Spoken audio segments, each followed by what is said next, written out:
My fiancée of 11 years cheated on me reason with her best friend and best friend's boyfriend while visiting her out of state for a weekend. During a weekend trip out of state, she betrayed my trust by engaging in a tea reason with her best friend and the friend's boyfriend. Our relationship had already been facing difficulties prior to this incident. We had experienced the trauma of a house fire, which forced us to live in her mother's basement for nearly 3 years.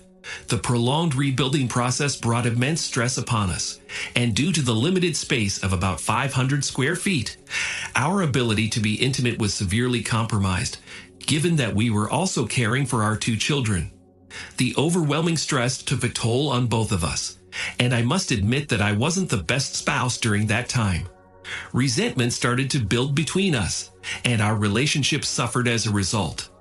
I eventually gave up on the house rebuild as my fiancé decided to entrust the project to her brother.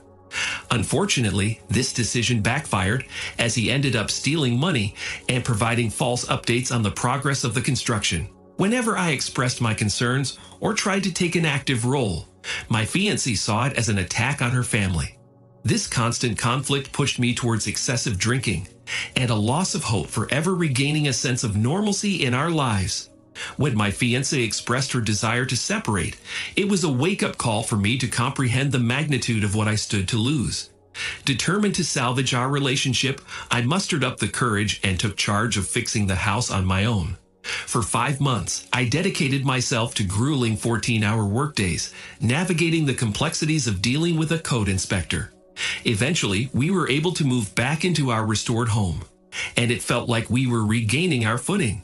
However, despite this positive development, I noticed that my fiancé remained hesitant about rebuilding our relationship. There were moments when we spoke of the possibility of having another child, and yet inexplicably, I would be met with a cold shoulder the very next day without any apparent reason. This inconsistency left me confused and uncertain about the future of our bond. 5 months ago, following our discussion about separating, we made a mutual decision to work things out and give our relationship another chance. However, merely a week after this agreement, my fiancé went to Florida, and it was during that time that the tea recent incident took place. I have recently discovered this painful truth, and it has left me completely devastated. Our lives are intertwined in every possible way, from shared bank accounts to raising our children together. When she revealed the truth to me, it seemed as if a tremendous burden had been lifted from her shoulders. Since then, our communication has been limited, and we have been distant from each other, with the weight of the situation casting a dark cloud over our connection. I am considering departing, but that means our paths may intersect again. The house we reside in, owned by my mother, embodies all the resources I possess. I am overcome with fear at the thought of abandoning my children and leaving behind the life they currently have. When the fire occurred, my kids were just 2 and 4 years old, and they were deprived of having bedrooms or a dedicated space to play. However, now they have proper sleeping quarters and a family room. I do not intend to make excuses for my mother's actions, but it is important to acknowledge that both of us were dealing with severe mental distress during that time. In addition to the house fire, she also suffered the loss of her father. Our beloved family dog passed away, and on top of that, the relentless pandemic hit, resulting in me being laid off from work. The combination of these circumstances created an environment filled with immense stress and fear. Given the circumstances, it was nearly impossible for any romantic connection to flourish. Now I find myself contemplating whether I should attempt to reconcile this relationship. Is there any hope for recovering from such a challenging situation? I'm not accustomed to expressing my emotions or seeking advice, but the pain I feel is isolating, which is why I'm reaching out anonymously. Story 2. Last night, my soon-to-be ex-wife unexpectedly appeared at my apartment. Once again, I find myself turning to this platform as a means to vent and document my journey towards healing, rebuilding my self-esteem, and reclaiming my sense of pride during this divorce process.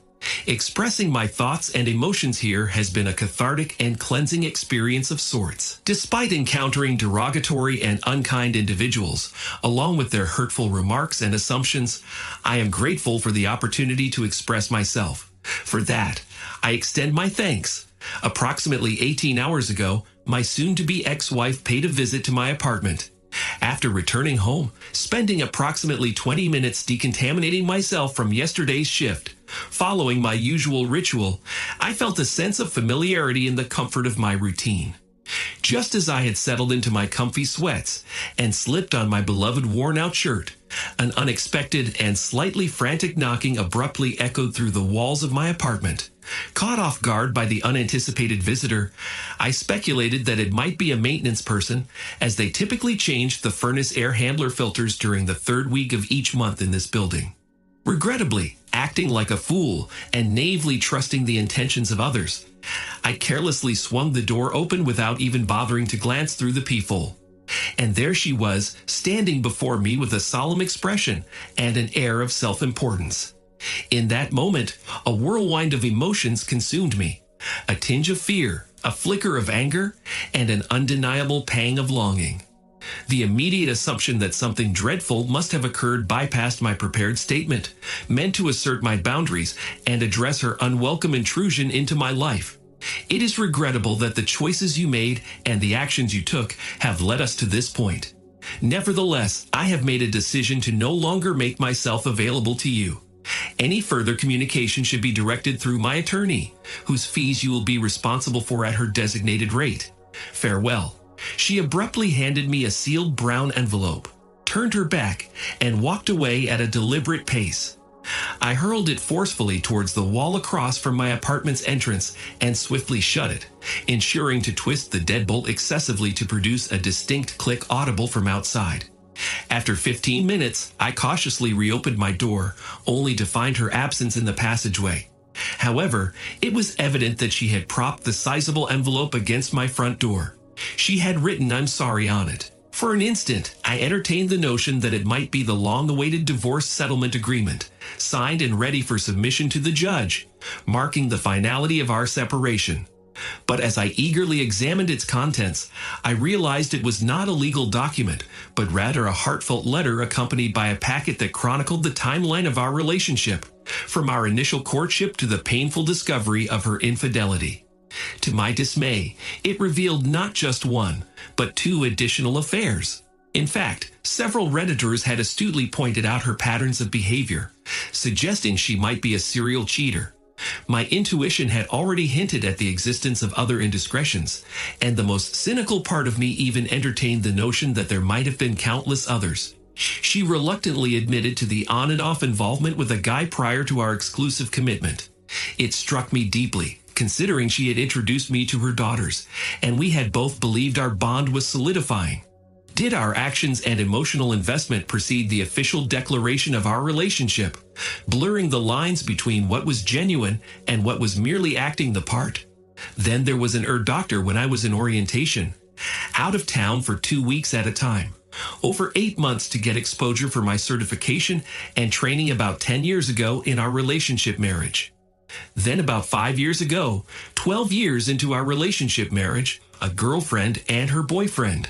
Threesome while I was on an overnight call case. To be honest, it was a harsh truth to confront, but the impact wasn't as painful as when I first found out. Surprisingly, the explicit details she shared in this account actually brought a strange sense of comfort, as if they were merely affirming what I had already suspected. The letter proved to be quite intriguing. Within its pages, she openly acknowledged her own flaws and mistakes, highlighting how my reactions following the revelation of her affair have made it painfully real and challenging for me to carry on. Additionally, she expressed her commitment to personal growth by undergoing intensive therapy and actively working on improving herself, emphasizing that this letter was part of her therapeutic journey. She concluded by expressing her sincere desire to preserve our marriage. Initially, a fleeting thought crossed my mind to share the letter with my FWB when she visited next, intending to mock my wife's vulnerability as she had once done to me. However, my FWB is too dignified for such behavior. It was a momentary surge of anger, a glimpse of the lingering rage within me. But now it feels exhausted and drained. Besides, I know I am capable of rising above such pettiness. Anticipating her presence, I was aware that she would be observing my modest patio from the rear parking lot. I had noticed her Porsche parked there on occasion. I pulled back the curtain, revealing the plastic strips adorning the sliding glass door, and there it was, her car. I waved in her direction, gesturing for her to come over. I invited her to take a seat across from me at my small 3-foot table, furnished with uncomfortable dining chairs. I informed her that the evening was hers to enjoy. By that time, it was around 9 p.m., and I acknowledged that she had something she felt compelled to express. However, I made it a point to emphasize the importance of boundaries and reiterated that there was nothing she could say that would reverse the divorce or change my decision to move on from our marriage. Although taken aback, she composed herself and, after an uncomfortable moment, began with an apology for her choices and the mistakes she had made. Despite my strong inclination to confront her about her mistakes, I recognized that comparing her actions to a mere traffic incident would be unfair. Betraying someone is a conscious decision that reflects a moral failing. She proceeded to pour her heart out for a continuous 90 minutes, bearing her soul. During this time, she candidly shared her weak justifications, reasoning, and the fears and insecurities that played a role in her choices. Essentially, she delved into the why and how she justified her actions. A portion of her words seemed rehearsed, while others carried a genuine heartfelt sentiment. Expressing my gratitude, I suggested that it was getting late and she should take her leave. At this point, tears welled up in her eyes, though she didn't break into sobs. Tears simply streamed down her face. In the past, a few months ago, I might have resorted to mocking and uttering hurtful remarks. However, instead, I chose to express my appreciation for her honesty and conveyed my longing for her to have been equally open with me 2 years ago. Emotions overcame me as well, and tears began to fall, though not in a torrential manner, just a few drops. She performed an incredibly awkward shuffle step slide in an attempt to hug me, but I instinctively shifted sideways, opting for a friendly pat on the back and a comforting phrase. Unfortunately, the moment those words left my mouth, I could sense her spirits plummet. She couldn't hold back the tears any longer and broke down into uncontrollable sobs. Concerned for her well-being, I gently guided her to my couch and encouraged her to take a moment to compose herself while I fetched a box of tissues. Knowing how chaotic Houston traffic can be on a Saturday night, I didn't want her to risk driving in such an emotional state. Her distress escalated to a state of hysteria, amplifying the impact of my ill-timed comment. Before I could fully grasp the situation, she succumbed to a full-blown panic attack, hyperventilating and exhibiting alarming physical symptoms. Her hands clenched tightly, fingers cramping, while her pupils dilated to the size of dinner plates, displaying sheer terror. Concerned for her well-being, I suggested taking her to the hospital, but she vehemently declined, determined to handle it on her own. In an attempt to alleviate her suffering, she reached into her small purse and retrieved a medicine bottle containing Xanax, a prescription she had been given. She requested a glass of water to help ease her symptoms. After taking a dose of Xanax, she inquired if it would be acceptable for her to wait until she felt better. Without hesitation, I reassured her that she had the entire evening to allow the medication to take effect and alleviate her distress. Encouraging her to make herself comfortable, I kindly asked her to remove her shoes and provided a soft blanket for her to lie down on the couch. Wanting to create a calm environment, I busied myself with tidying up the kitchen and took the opportunity to draft a grocery list for the following day. Personally, I prefer early morning trips to the grocery store, particularly on Sundays at H-E-B. By midnight, she had drifted off into a peaceful slumber, emitting soft snores. I stood there, observing her for a few precious moments before deciding to switch off the living room light. I left the hallway light on, casting a gentle glow as a nightlight to guide her safely to the bathroom if needed. Leaving a note, I kindly requested that she remember to lock the bottom handle on her way out and urged her to stay safe. With a deep sense of satisfaction and a serene disposition, I nestled into bed, enveloped by a profound sense of tranquility and contentment. Restless and unable to find solace, I tossed and turned in bed until around 2 in the morning. Overwhelmed by curiosity and a sense of remorse, I made the ill-advised decision to check on her. To my relief, she was soundly asleep, completely oblivious to my presence. However, consumed by a momentary lapse in judgment, I succumbed to temptation and opened her phone, delving into her personal space. As I navigated through her various dating apps such as Puff, Bumble, and Tinder, a mix of emotions washed over me. I couldn't help but grimace and let out a half-hearted chuckle. It became evident that she had been engaging in casual encounters with much younger men, evident from the lascivious conversations and exchanges. It seemed there had been encounters with 2, possibly 3 individuals, though differentiating between the text conversations and explicit content proved challenging.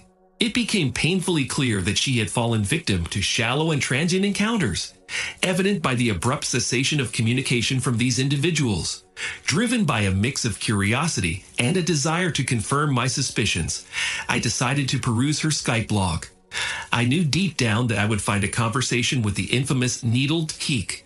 Sure enough, just 4 days prior, their interaction was unmistakable. Feeling a surge of emotions, I closed her phone and returned to my bedroom. However, a sense of justice and a desire to protect others compelled me to take action. I left a message for his betrayed wife, informing her about the situation and updating her on the ongoing developments of my own divorce. Despite her previous request to sever ties, she had confided in me after I dropped the bombshell about her husband and my wife. Nonetheless, I respected her wishes and understood that she no longer wanted any contact from me. Approximately 10 minutes after sending that message, I couldn't resist the urge to provide her with another piece of crucial information. I felt compelled to inform her that he was still in contact with my soon-to-be ex-wife, just in case they were contemplating a reconciliation.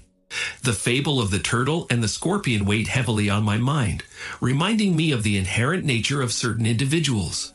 As I drifted off to sleep, I succumbed to exhaustion. The following morning, I awoke to an abundance of sunlight streaming in from the eastern sky, accompanied by the enticing aroma of freshly brewed coffee and delectable kolaches. To my surprise, she had taken it upon herself to turn off my phone alarm, an unexpected act of thoughtfulness. I decided to stop locking my phone, as it's mostly just me and my quiet apartment life. One day, I went to the grocery store and grabbed breakfast. To my surprise, when I returned, I found her waiting for me in my cozy kitchen. It seemed she had prepared for an overnight stay, bringing fresh clothes along. As I entered, she greeted me with a warm kiss, wishing me a good morning. She expressed her gratitude for having such a loving and kind man in her life, emphasizing how fortunate she felt. I angrily disposed of the honey poppy seed kolaches, an act that felt sinful considering they were my favorite. Through gritted teeth and a growl that carried menace, I sternly told her to leave. In that moment, I recognized my anger stemmed from her hypocrisy, a revelation that I shouldn't have come across in the first place by snooping on her phone. Deep down, I had a tiny sliver of hope that I would only discover innocent things like Pinterest or Facebook, believing that she had genuinely overcome certain aspects within herself. I pondered what that minuscule part of me would have done with that newfound knowledge, uncertain of the answer. However, in that moment, I quickly recognized the mistake I had made. As a result, she began crying once more. I'm fully aware that many would deem me foolish for even considering her confession from the previous night. Being a compassionate individual, I acknowledged the significance of certain steps in therapy, particularly in the present circumstances. Hence, I commended her for having the courage to confess her struggles, acknowledge her mistakes, and share her breakthrough with me. However, deep down, I didn't sense a fundamental change within her. Curious to understand my perspective and seeking ways to prove herself, she asked for clarification.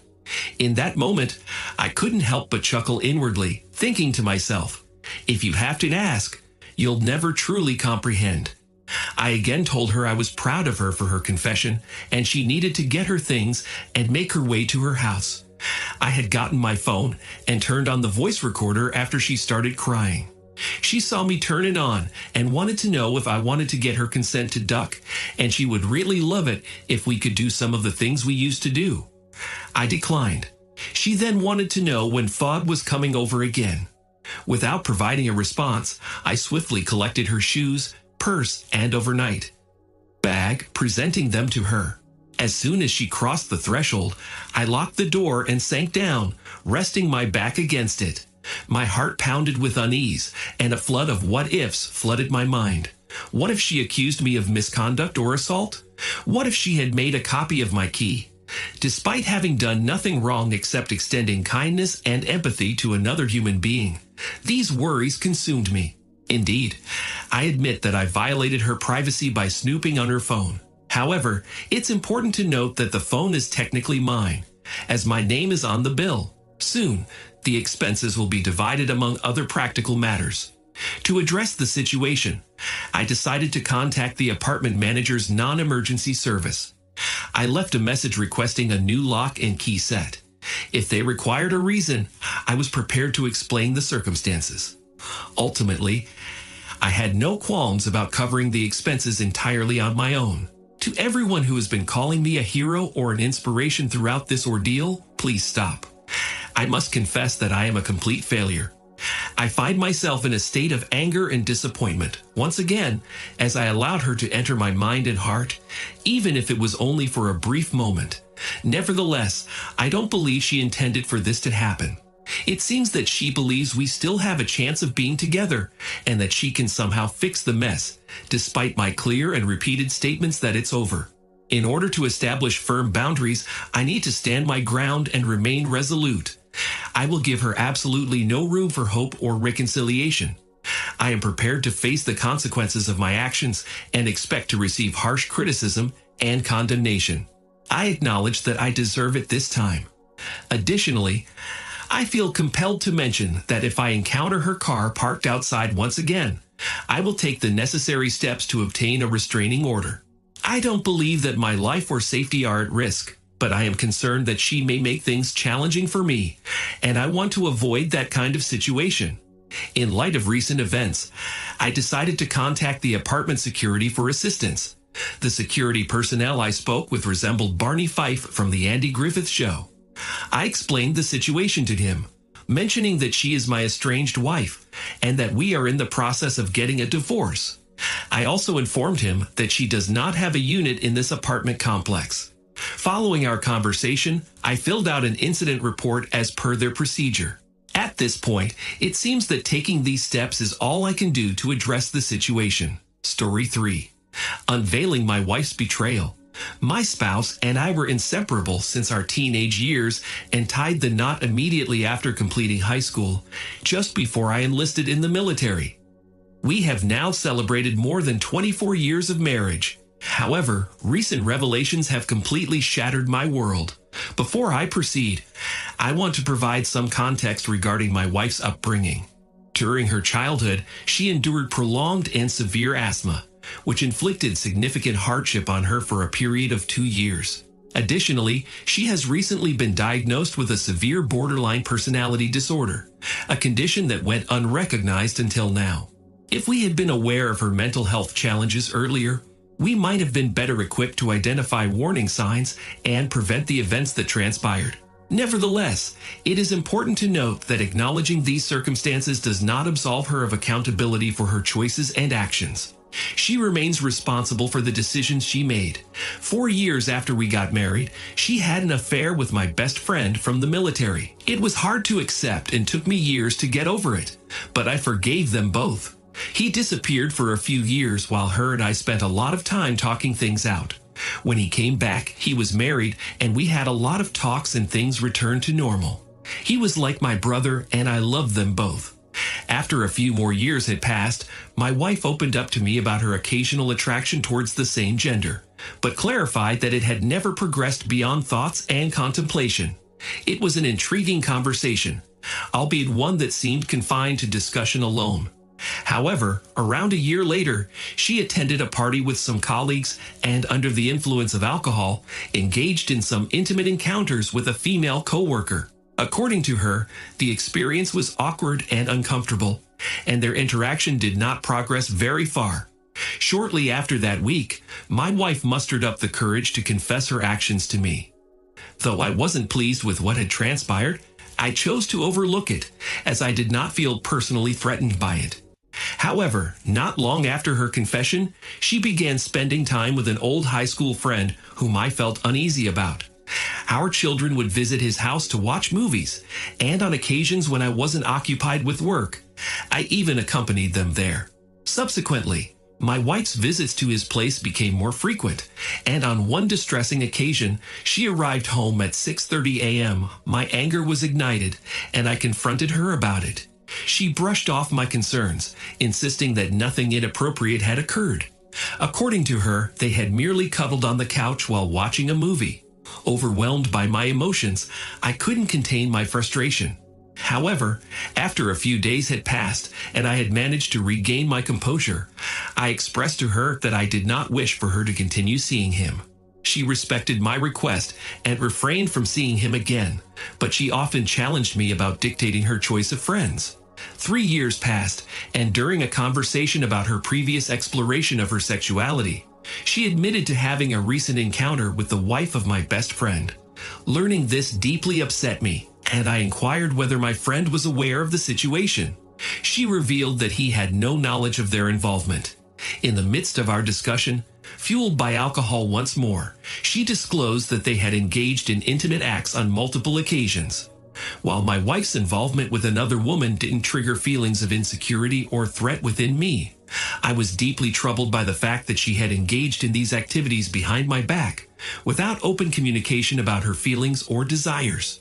Moreover, it was disheartening to learn about these events only in 2009, well after they had taken place. From 2009 to 2014, our relationship was tested by a series of challenges, with 2012 standing out as the most difficult year we endured. The main issue I faced stemmed from a marriage that lacked spark and enthusiasm, particularly since the birth of our second daughter. Our intimate moments became infrequent, occurring perhaps once or twice a month, or sometimes even less. Despite my efforts to be romantic by showering her with roses, buying her chocolate, preparing meals, taking her out, and enjoying TV time together on the couch, it seemed that she remained disinterested. Financial constraints limited our options, but I made the most of what we had. Yet her lack of enthusiasm persisted. I aggravated my back injury originally sustained during my military service, which significantly limited my ability to engage in physical activities as much as I desired. On days when the pain was at its worst, I found myself becoming irritable and occasionally taking it out on those around me, making it difficult to be around. While I never resorted to violence, I made a conscious effort to compensate for my behavior on the better days. However, even after 14 years have passed, I am still awaiting the corrective surgery I require, which is currently pending in Virginia. In addition to my back injury, I was juggling a full-time job, pursuing my studies as a full-time student, and working on establishing my own business. My schedule was packed, but despite that, I made a conscious effort to prioritize and allocate time for my spouse. However, she was battling with depression following the birth of our youngest daughter, and unfortunately, she would shut me out whenever I tried to engage her in conversation. This situation led to numerous arguments and conflicts between us. While she worked part-time, she primarily took on the responsibility of caring for the house. However, the state of the house was consistently untidy, and any discussion about it inevitably turned into an argument, with her asserting that I needed to contribute more. In an effort to find an outlet for her frustration, she began spending time with other soccer moms to vent. I chose not to address this issue further, as I didn't want her to remain overwhelmed and stressed out. I had been juggling an intense workload, putting in over 60 hours per week at work, while also devoting more than 33 hours a week to my studies. On top of that, I experienced daily pain, making everything even more challenging. Recognizing the difficulties I faced, I didn't want my friend to go through the same struggles as me. Instead, I wanted her to simply enjoy herself and have a great time. Between 2014 and September 2021, everything seemed to be going well.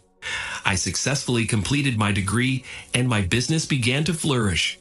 As a result, I was able to reduce my working hours.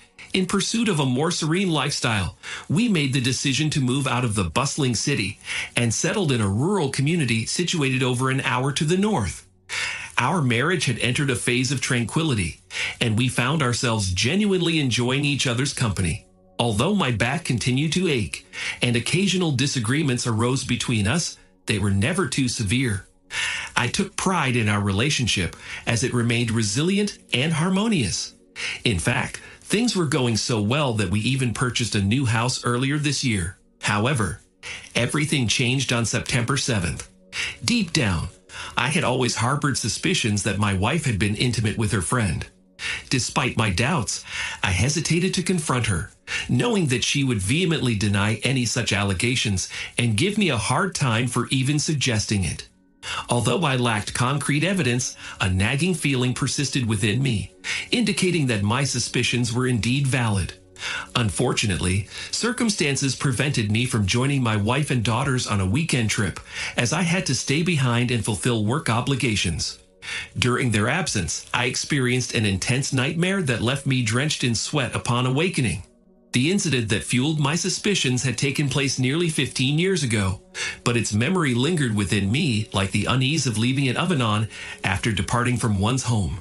Even though time had passed, the occasional recollection of that event served as a constant reminder, stirring up unsettling emotions within me. The weight of suspicion gnawed at me incessantly until I couldn't bear it any longer. Upon my wife's return, I mustered the courage to confront her about my doubts. To my astonishment, she confessed not only to the incident I had suspected, but also to several more affairs, including one in which she had developed genuine feelings for a man back in 2012. The revelation devastated me, leaving me utterly crushed. She further disclosed that the affair with her friend only occurred after my accusation, explaining that she had gone to this place where they indulged in alcohol. In that vulnerable state, he made a move, and she found herself unable to resist, allowing the situation to escalate beyond her control. Her admission struck me deeply, leaving me grappling with a mix of heartbreak, anger, and a profound sense of betrayal. Despite her initial claim of feeling repulsed and disgusted by the affair, my wife surprised me by agreeing to spend time with her friend and a group of friends the following weekend. However, during their outing, his behavior took a possessive turn, which made her uncomfortable and embarrassed. Witnessing this unsettling side of him, her friends recognized the inappropriate dynamics at play. On their way back home, my wife decided to address the issue directly. She firmly expressed to him that she did not belong to him and affirmed her love for me. This confrontation demonstrated her loyalty and commitment to our relationship, asserting her boundaries and reminding him of where her true affections lie. Upon her return home, she had intentions of discontinuing her association with him. However, it was at this point that I intervened, informing her that she was no longer permitted to see him, even though she seemingly arrived at that conclusion independently. Regrettably, she responded with an attitude towards my directive. Subsequently, she engaged in another extramarital affair, spanning from January to February 2012, with the soccer coach of my daughter, whom I was familiar with through the games. He developed a friendship with the soccer moms, and their get-togethers became a regular occurrence. On a particular evening, he unexpectedly contacted her while she was at work, and their conversation took a provocative turn as they delved into explicit details of their deepest desires. Despite being well aware of his intentions, she chose to accept his invitation to visit him after work. They indulged in alcohol and engaged in intimate activities during their time together. They repeated this rendezvous on 2 additional occasions. In April 2012, she encountered a coworker who showed interest in her, and they began dating for a few months. Due to his living arrangements with his parents, they found secluded spots in various parking lots for their intimate encounters. Although I never had the opportunity to personally meet this individual, he had the chance to meet my children. Their relationship deepened, and when she discovered that he was relocating to Texas to be closer to his own children, they contemplated the possibility of her accompanying him. However, upon realizing that I would contest custody arrangements, they concluded that it was not feasible for her to join him. She expressed that after he departed, she abstained from engaging in further extramarital affairs as the experience had been profoundly heart-wrenching. All of this information came to light on the so-called D-Day, and it was certainly overwhelming to process. Nevertheless, she assured me that there were no other undisclosed incidents. The following day, our conversation continued, and various thoughts began to surface in my mind. Seeking solace and guidance, I confided in my best friend, sharing the details of what my wife had revealed to me. In that moment, a disconcerting realization dawned upon me. My wife had been involved in a sexual relationship with his wife, and I was uncertain of how much he knew about it. Concerned about the potential consequences on their marriage, I mustered the courage to confront my wife about this discovery. I directly asked if my friend was aware of their affair, but she remained silent and offered no response. As the morning bells rang in my mind, an unsettling suspicion compelled me to inquire if he had been present during their encounters. Regrettably, my wife remained silent, intensifying the turmoil within me. My blood began to boil, and I pressed further, specifically questioning if their meetings had taken place under the guise of innocent tea gatherings. Finally, she admitted that indeed they had, acknowledging that he had contacted her, claiming that his wife desired to engage in a tea gathering, but that he trusted only my wife. Allegedly, my wife had sought confirmation from his wife, who affirmed the truth of this arrangement. Together, they meticulously planned and eventually met on several weekends to engage in these meetings disguised as tea sessions.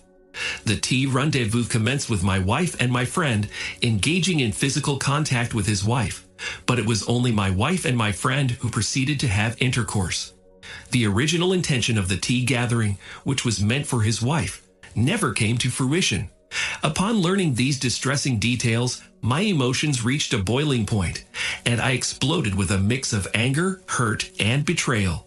We have been attending therapy sessions for a few months now, attempting to navigate through the pain and turmoil that this revelation has caused me. I'm overwhelmed by a myriad of emotions, a combination of feeling foolish, ashamed, furious, disrespected, and utterly pathetic for even contemplating the idea of reconciling. While she claims to have been faithful over the past 9 years, the reality of what transpired remains unchanged. I find myself caught in a turbulent struggle, torn between yearning for her touch and being repulsed by it. The conflicting emotions add to the complexity of my current state of mind. If it wasn't for the fact that her BEPT was a large contributor to her decision-making, I would have dropped her.